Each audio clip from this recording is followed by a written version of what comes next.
Shoulder to shoulder, Van der Poel and Van Aert sprint for the line while the rest of the peloton breaks apart.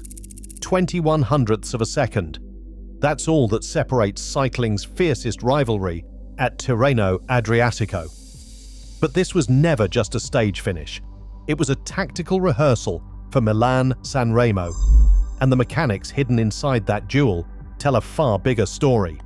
Unfold on a road that feels engineered for drama. Here, the tarmac stretches wide, 12 meters at its broadest, then narrows with every barrier and surge of the crowd. In this corridor, every team choreographs their lead-out with military precision. Alpecin Desaunink's train, built around Jasper Philipsen, sweeps toward the right-hand edge, using the outer lane to shelter Van der Poel from the crosswind and keep him away from the chaos of the inside line. Meanwhile, Visma's Matteo Jorgensen anchors the inner lane, holding Van Aert close to the barriers, where the risk of being boxed in is real. But the aerodynamic advantage is greater if you time your move perfectly. The geometry of the road dictates the rules. With 2 kilometers to go, the width allows both trains to run parallel, each rider glued to the wheel ahead, eyes flicking between the white line and the shifting shadows of rivals.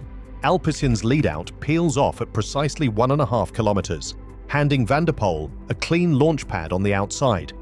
Visma, in contrast, initiates their acceleration earlier, around the 2-kilometer mark, forcing the pace and daring Alpecin to respond. This early move by Visma compresses the field, making the inside corridor a high-speed funnel where Van Aert can draft but risks being trapped if the sprint opens too late. The wheel map comparison is stark. Alpecin's outer lane tactic gives Van der Poel more room to maneuver, but exposes him to the wind if he leaves the slipstream too soon. Visma's inside line, dictated by Jorgensen's metronomic pacing, positions Van Aert for a shorter, more direct shot at the line, but demands perfect timing to avoid getting pinned. In this chess match, lane choice is not just about preference, it sets the terms of engagement for the sprint, dictating who controls the acceleration zone and who must react. The choreography of these trains and the split-second decisions made at 60 kilometers per hour turn the final straight into a stage where every meter counts and every rider's fate hangs on the logic of the lead-out. Raw force alone never decides a sprint at this level. Each surge in the final kilometer is a calculation: how much wattage to burn, when to shift cadence, where to hide from the wind for a fleeting advantage. Van der Poel and Van Aert live in that narrow band where human physiology meets physics. Their sprint duel at Tirreno Adriatico unfolded inside a power envelope from 480 to 590 watts, each rider hovering at the edge of their aerobic ceiling, legs spinning at 110 revolutions per minute. These are the numbers that separate contenders from champions. The difference between winning and losing can be measured in single-digit watts. Sitting in the draft, a rider like Van Aert saves 10 to 20 watts, enough to delay fatigue by a few precious seconds, but the moment he swings out of the slipstream, his aerodynamic drag spikes, forcing him to produce more power just to hold speed.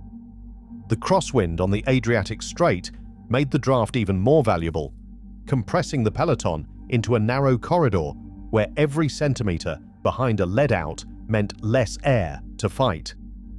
Van der Poel's cadence sits in the sweet spot for a sprinter, high enough for rapid acceleration, low enough to deliver torque when it matters. His rear wheel lifted off the tarmac just 12 meters from the line, a sign of maximum force transferred through the pedals. Van Aert, pinned to the barrier, had to find his own aero pocket, tucking elbows and dropping his head to trim his drag coefficient by fractions. A change as small as 0.02 in drag coefficient can mean the difference between a wheel ahead or a wheel behind at the line. Every element, team formation, wind direction, the decision to launch at 61 kilometers per hour, feeds into a final equation. Who can convert the most energy into speed while losing the least to the air? In this sprint, the margin was not just physical, it was mathematical. aerodynamic and brutally precise. Their rivalry began in cyclocross, a discipline where power spikes and technical skill are tested on every lap.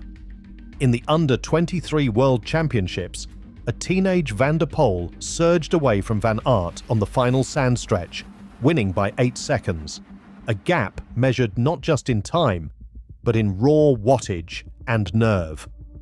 Both riders learned early that cyclocross is not about steady-state endurance. It is a series of violent accelerations, each demanding 1,400 to 1,500 watts in 6-second bursts, the kind of effort that empties the legs but sharpens the mind for tactical warfare. Remounting after barriers, Van der Poel could hit the pedals just 2.8 seconds after touching down. Van Aert, nearly identical, clocked 2.9 seconds. A difference so small, it only mattered when the course narrowed or the mud thickened. These margins, measured in tenths of a second and single-digit watts, built a foundation of explosive strength and agility that now fuels their road sprints. In those early years, the rivalry was pure and direct. No teams, no earpieces, just two riders reading each other's moves. Every corner exit, every run-up, was a rehearsal for the high-stakes chess matches that would follow on the tarmac. The ability to generate peak power from a near standstill, to recover instantly and attack again, became the DNA of their racing. Cyclocross forged not just their legs, but their instincts, setting the stage for every sprint duel that would one day decide the outcome of a World Tour classic. Strade Bianche's white gravel roads became the proving ground for a rivalry that would reshape the classics. In 2021, Van der Poel launched a solo attack with more than 12 kilometers to go, riding clear through the Tuscan dust while Van Aert chased in vain.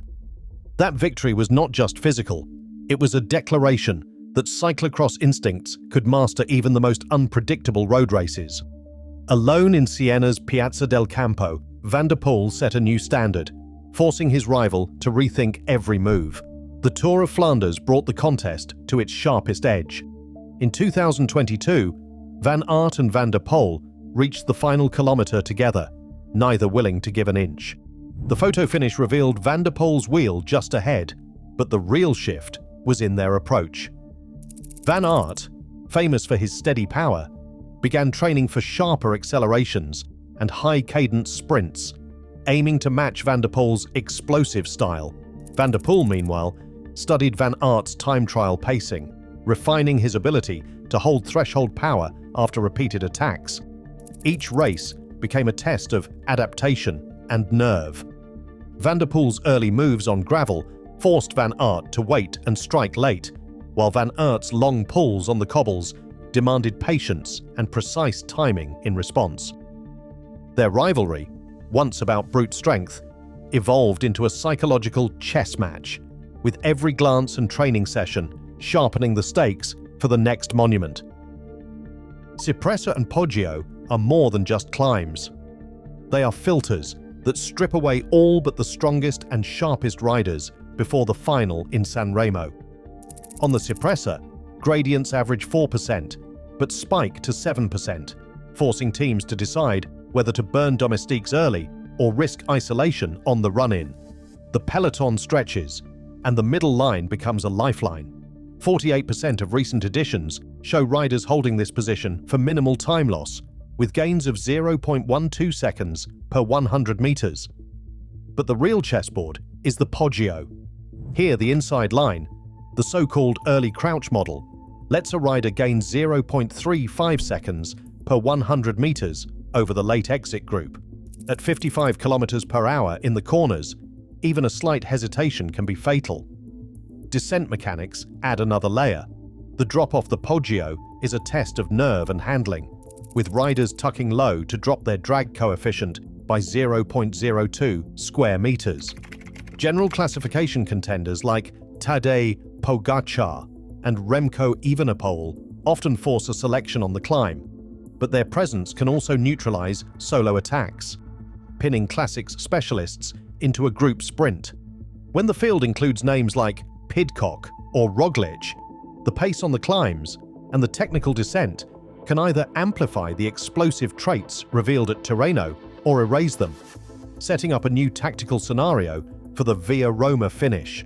In this environment, every decision, line choice, corner speed, when to attack or wait, feeds into a playbook that draws directly from the lessons of the Adriatic Duel. Brand visibility in a World Tour sprint is measured in seconds, but the financial stakes last all year. When Van der Poel or Van Aert surges to the line, every logo on jersey, helmet, frame translates into quantifiable sponsor value. Nielsen Sports estimates that Tirreno Adriatico's global TV reach hovers around 8 million, with Milan Sanremo drawing more than 15 million viewers. A single win on Italian roads can generate 12 seconds of prime logo exposure per broadcast hour, a metric teams use to justify multi-million euro sponsorship deals. For companies like Alpecin and Visma, a photo finish duel means their brands dominate highlight reels and social media, spiking engagement and driving up future contract negotiations. Yet behind the scenes, teams guard their most valuable data, power meter and GPS telemetry. The numbers that reveal how a sprint is won are released only in carefully edited summaries. Alpecin Decided has shared select sprint power data sets after Tirreno, but Visma's raw numbers remain locked away, protected by a 48-hour embargo and internal policies designed to keep rivals guessing. Even sponsors rarely see the full telemetry, relying instead on aggregated media value and engagement reports. The unanswered question lingers: who truly holds the performance edge, and will the next release of data or the next finish line finally reveal it? Milan Sanremo waits, its own stakes rising with every unanswered detail. Every sprint between Van der Poel and Van Aert redraws the boundaries of modern cycling.